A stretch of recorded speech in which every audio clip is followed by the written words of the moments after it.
Well, good morning, everyone. My name is Peter Jonas. I'm a member of the Clearwaters chapter of Trout Unlimited, and today we are here on Bruce Valley Creek, and there has recently been a project done to restore the habitat, and we are going to have interviews and conversation with a whole host of people who made this project happen right now.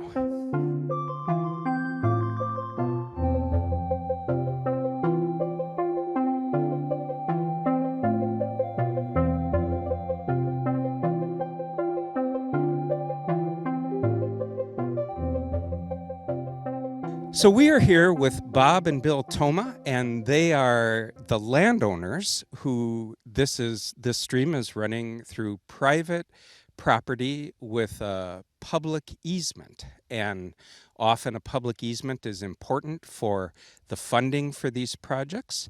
And so why don't you tell us a little bit about how the easement came to be and how you got interested in having stream restoration on your property? All right, we were first approached by Rob Herman, and I liked the idea he had. And from there, he worked out the paperwork, worked out the funding, and did all the work on the stream itself. Did a great job on it, I might add. I'll let my brother add some more to this. Bob and I grew up on this 40 here, and after our parents were gone, we kind of split it up so that he's got one side of the creek and I got the other, but we worked together to get the project for the whole creek done here, and appreciate everything that everybody's been doing to get this project completed. It looks fantastic. You bet. So tell me a little bit more about that easement. How much were you paid for that to acquire that easement for public usage? Well, it wasn't enough to retire on, I guess, but it was $1 to be exact. It's not about the money; it's about what they're doing here, and what the end result is. As you can see, it's beautiful. It's a benefit to us as well as anyone else who wants to set foot here in the future. And you couldn't have came out with a better result than what we have here. I couldn't be happier personally with the way it looks. It was a pleasure watching them work. The amount of work it took and the amount of time they had it done in was a lot of very hard work put in to this project. Years ago, this creek was done. This was lined right behind us. Was lined with willow trees that were planted by my oldest sister and our dad, and both sides were lined with that. At some point, late 70s, as I recall, those were taken out, and they rip-wrapped, did some rock work back then, which some of it they were actually able to retain and reuse, rearrange, so to speak, the first time. The first time was done mainly to help with the runoff from farmyards. It's much different. The reasoning we're doing this is much different than it was the first time, and the look of it and the longevity should be much better now as well. Now, you mentioned that you all will benefit from this project, and I'm thinking about things in terms of particularly soil erosion. And was that one of your motivating factors in making the commitment for this easement? Certainly, the banks here, there's places where it had been washing, and they've taken care of a lot of that. They've got some rock in the spaces where it's needed. It's going to keep the runoff from ending up down in Bugle Lake in Independence, and it's going to make it neat here. And I think there's also aesthetics with the view here is going to be great, and of course the fishing will be great. So I think it's a lot of good things coming from this project. So there we have it, the Thoma brothers, and we are grateful for all of the area landowners who are so generous in offering public easements and are thinking about their streams environmentally and doing what's best in the long run.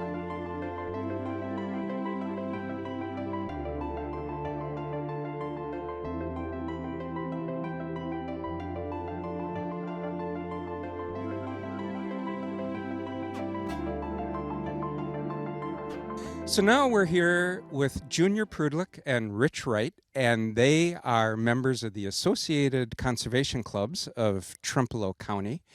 And the associated clubs do a great deal in terms of stream restoration and, of course, lots of other conservation projects. So why don't we just get started with how long the associated clubs have been together and some of the main things that that you guys do in terms of your projects during the year. Well, I believe the Associated Club was formed like either in 52 or 62, somewhere in that area. Been around for many, many years.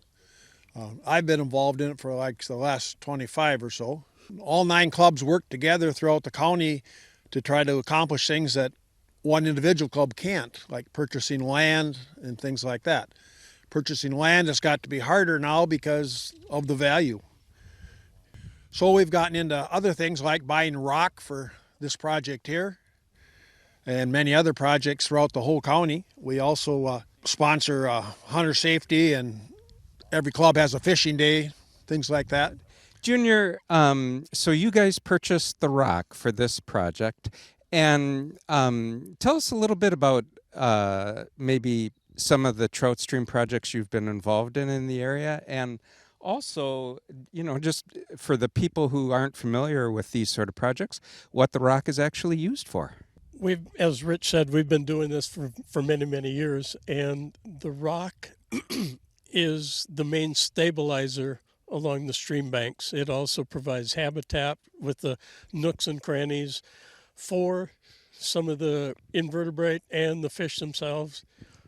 The projects started pretty much at the Bugle Lake in Independence, and the Elk Creek watershed has been rebuilt in sections. It's any stream here that dumps into the Bugle Lake is considered part of the Elk Creek watershed. So what has happened is I've seen it several times where Rob will be hauling rock in, and they haul it in the wintertime when the ground is frozen so they can get it in here.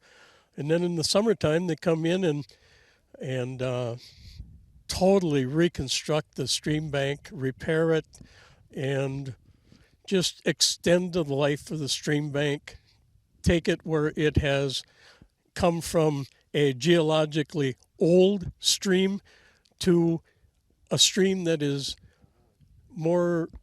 has more habitat and is more viable as a trout stream. The other thing we see is it's been brought up before about the erosion of the stream banks and things like that, and a project like this drastically reduces that erosion. So it's a benefit to everybody in the area. It's a benefit to everybody that uses the stream. And as you look up the stream and take a good look at it, why wouldn't you want to be part of this project?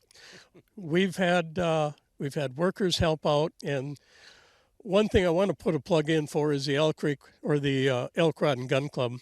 A lot of these projects are started by them. They are part of the associated clubs. The associated clubs was started, as Rich said, because the smaller clubs can't possibly take on a project like this, and that's where the associated clubs comes in. We make sure the money stays in the county, but it also is it's used to the benefit of the clubs and the outdoor recreational public in Trempealeau County.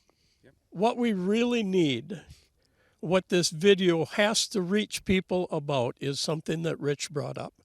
These projects could die. There's projects that the associated clubs do, that the rod and gun clubs do, all over Wisconsin. We are very fortunate here in Trempealeau County. The associated clubs created by forward-thinking people that saw stuff like this going to be needed in the future. What we need now is we need like-minded young people that have to have the desire to make sure that this continues, because Rich and I are 70 years old. This isn't going to continue much longer for us. You see all the gray beards of the people that are talking in this video. We honestly, it's a plea. We need the younger people to have an interest. Just one person having an interest in something like this gets me terribly excited, because I realize there's a possibility that this can continue.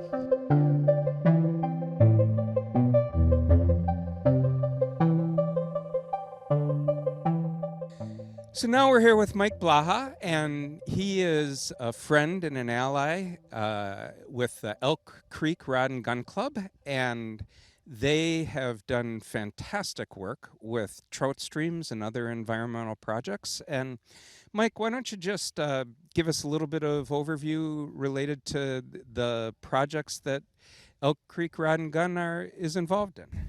Well, we obviously we come and helped out here. We didn't do as much physical work here. We did provide some funding and stuff. Usually we'd have about 8 to 10 members out there helping out, doing the work, seeding, raking, picking up rocks, picking up stones. Other projects that we get involved in was we do own over 600 and some acres of land up in Bourse Valley and 40 acres next to Petrick Park. Out on Double X in Traverse Valley, we own some land. It's open to the public for hunting. We're actually working right now on getting some roads made. I'm going to be taking the ladies from the county over there. We're going to look at possible funding for putting a road in so people will have a decent access through our swamp. We're all about getting kids involved and protecting the environment for the future. Like I say, we have a lot of acreage for hunting, along with the Associated Club up in Bourse Valley. We do have, in the spring of the year, we put on a contest for the kids every year. And it's great. Last year we had 290 some kids registered, and they caught 144 fish. Every kid that came there won a prize. It's getting kids outdoors. We do help out with hunter safety courses. We provide the people when we have the field days. We will pay for any costs involved in hunter safety or trapping. Junior, who was talking earlier, is a trapping instructor. It don't cost anything. If you want to take a course, we pay for it. We anything to get people outdoors. So, Mike, your big fundraiser is the ice fishing contest on Bugle Lake, and the great search for old bugler that occurs every year, and that's really generates a lot of money for conservation projects, doesn't it? Yes, it does. Conservation projects, buying land. Another thing we do is we put a dumpster down below Old Mill Salon for the deer carcasses, so we're not spreading CWD. Anything to help out the environment, protect the environment. Yeah. Mention just, in general about, because I was astounded at the amount of money you guys spend on stream projects each year. Not just this project, but, Chimney Rock and others. About how much a year are you guys putting toward stream restoration projects? I believe this year we dumped in about $20-some thousand. Anything else you want to share with folks who are watching today? Enjoy the land that we have. Just don't abuse it. Yep. Use it, don't abuse it, leave it better than you found it. Absolutely, absolutely. Mike Blaha, Elk Rod and Gun, a friend and an ally, and happy to celebrate the accomplishment that we have here today.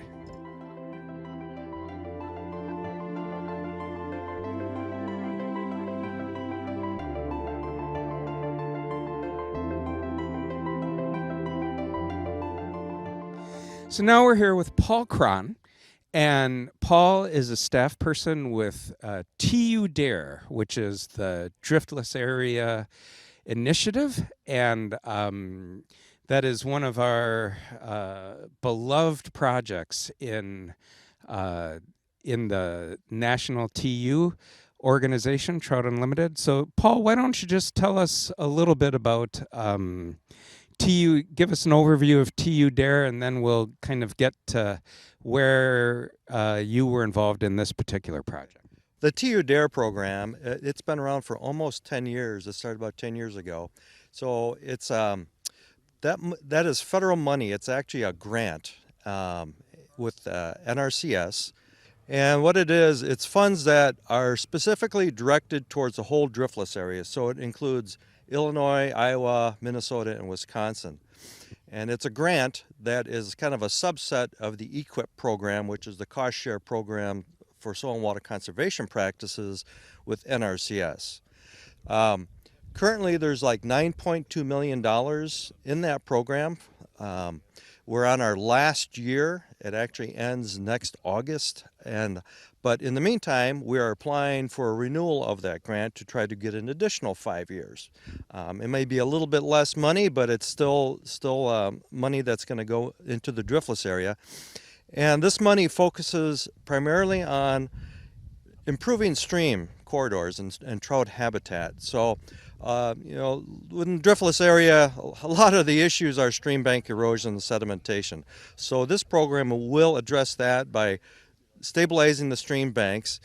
And if a landowner wishes to participate in that program, they sign up with NRCS. The only caveat is if they do any stream bank stabilization, they have to incorporate trout habitat as well as some endangered species habitat. An example would be like a wetland scrape adjacent to a stream, if that's even feasible. So we're looking at not just trout improvements and improvements to the stream, but we're looking at all the non-game species that may be associated with the stream corridor, like warblers, turtles, amphibians, snakes. So we're trying to do a holistic approach to these stream improvement projects. And then also we have some experimentation with native prairie, right, on lands or pollinators. So it's not just about. I mean, we're all fanatic about the trout. There's no denying that. But it's not. These corridors are areas where all kinds of wildlife require habitat. Yes, again, use the word holistic. We try to make these stream corridors as healthy as possible. So even though I work for TU, it's not all about trout. We try to improve it for vegetation, like you mentioned, native vegetation, big blue stem, little, all the original native grasses, but pollinators.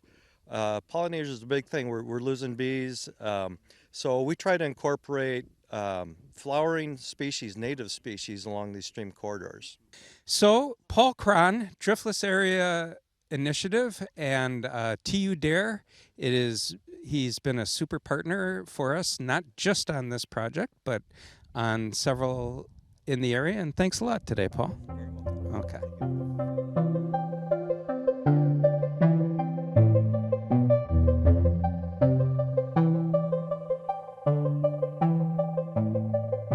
I'm here with a couple of our local conservationists from the County Conservation Department.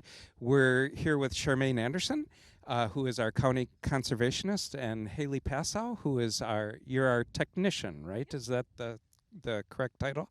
And it really does take a significant partnership to make these stream projects happen. And so why don't we start with you, Charmaine, and just tell us a little bit about what the role of your department and you guys personally is in putting together a project like this.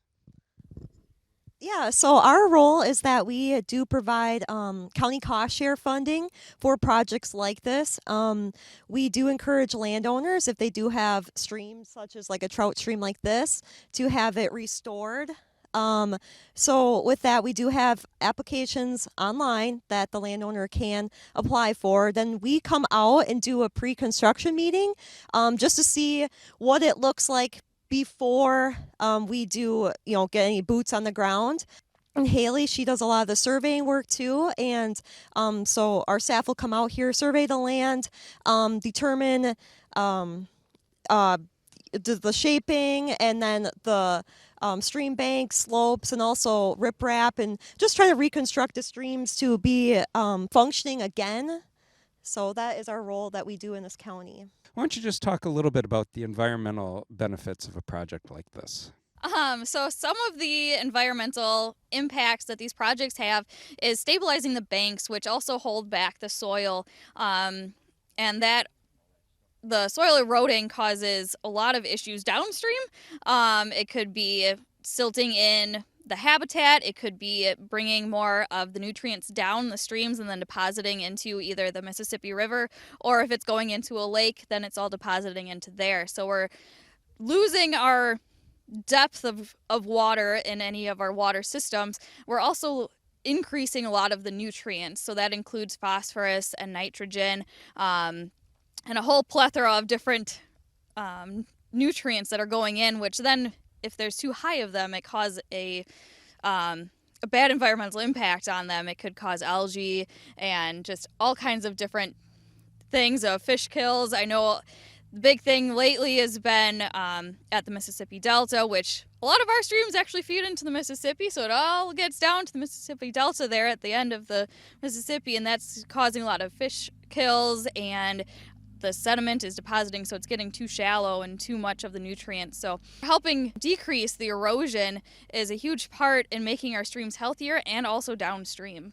Charmaine, you have anything to add related to kind of just the environmental benefits and impacts of a project like this? Sure. So I can start locally at the stream here. So, for example, when a stream is degraded, so let's say if you have land use practices that are not managed correctly, that does create a lot of erosion, kind of like what Haley was saying, and then that does end up into our stream. So for example, once you get a lot of erosions and excess soil into these trout streams like this, it creates a lot of silt on and it covers up a lot of the gravel, and the gravel is what's key for spawning. So earlier we did see trout down here that were spawning, and they're creating reds, which is a term for a nest. It's a fisheries term for nest, essentially, and they do need that gravel to lay their eggs onto, and it has to be like a loose gravel for the eggs to be safely secured in there. But once you have sediment, they cannot go into the gravel, and what it does is actually it can choke out your eggs, and they will not have oxygen and they will not survive. So that's why it's very important for stream bank stabilization, as well as like proper land use techniques above stream, so then we can create less erosion issues and sediment going into our streams. Also, trout do feed on a lot of aquatic insects, so once there's a lot of silt in there, that doesn't create good homes for insects, so then they will leave as well. And then once they leave, then it's just a chain reaction. So then you would lose your birds that like to feed on fish as well, other mammals too. So really it just creates a little, I guess, natural disaster, just even on a very local scale too. Then everything will just go elsewhere. So it is important that we do restore these streams locally too, so we can see the greater effects, like what we were saying, like down to the Mississippi. Like start small and then you'll see it bigger rewards in the end.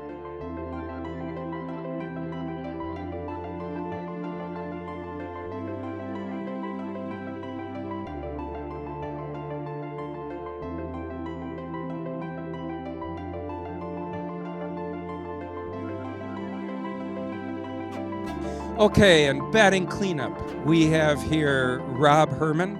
He is the principal of Quality Habitat Improvements, and Rob is basically the contractor on this project, as well as a lot of, but contractor really doesn't quite capture exactly what you do, because you are also sort of the trout stream evangelist, I would have to say, in this area as well, in terms of encouraging landowners and clubs and other partnerships to engage in these projects. So why don't you just share a little bit about your work in Trempealeau and Buffalo and other counties, and a little bit about this project in particular. Okay, thanks, Pete. We've been doing this for many, many years. I think since about 1996, working with clubs and also trying to get the youth involved. We work with school groups too on these projects. What our main goal is on these projects, we have a couple. One, we want to stabilize the banks and stop erosion. And the other thing, a little bit unique to what I do, is we actually try to improve the fish habitat. And there's different things that we can do in the stream to do that. We put in some weirs and some root wads and things that make the water deeper for trout and aquatic invertebrates and things like that. But so, Rob, this is not just a few months out of the year for you. That's basically a 12-month effort to make these projects happen. Yes, that's actually true. I mean, there's a lot that goes into these projects long before you turn a shovel or anything. I mean, we're almost a year ahead, sometimes 2 years ahead, gathering information about the stream with the various agencies that fund these. NRCS, Trempealeau County, Fish and Wildlife, Trout Unlimited, all these are partners. Elk Rod Gun, Associated Clubs, all these are partners. And trying to find grants for the projects, and then matching money against grants. There's rules on, it's a whole ball game of how to do this. So yes, there is a lot of time that goes into it, but when you look at the end results, it's very rewarding. And I mean, when you drive by the first Saturday of May and you see 4 or 5 cars at the bridge, that's rewarding. One of the things that drew me to fly fishing was that I began to see all of the interconnections of nature. And so if you're out on a summer evening for a mayfly hatch, the mayflies are coming up out of the water. Trout are rising to try and catch them. But not only that, you got songbirds all over the place, that the birds are swooping in, swallows and everything else. You stay a little later, you got bats. And so you've got like this cacophony of nature just exploding around you. And when habitat is degraded, that's not happening. So, it is the restoration effort that brings back just that beautiful interplay of all of those different species that make life in the Midwest so spectacular here. Well put and well summed up. I mean, you hit on some different species also, and these projects are diverse. We're not only here to make it better for trout. There's also, you mentioned bats. There's bat houses that we can put up, wood duck boxes. There's things you can do for snakes, believe it or not. But we have done snake hibernaculums and turtle hibernaculums on some other projects. So a lot of different things that you can do to benefit other species. I think of the pollinators, the butterflies and things like that. We're going to probably incorporate some wildflowers in this project and others, and it's just all a win-win for a lot of different species. So yes, you kind of summarize things, and again, I just want to say thank you to all the partners and the landowners for making these projects happen.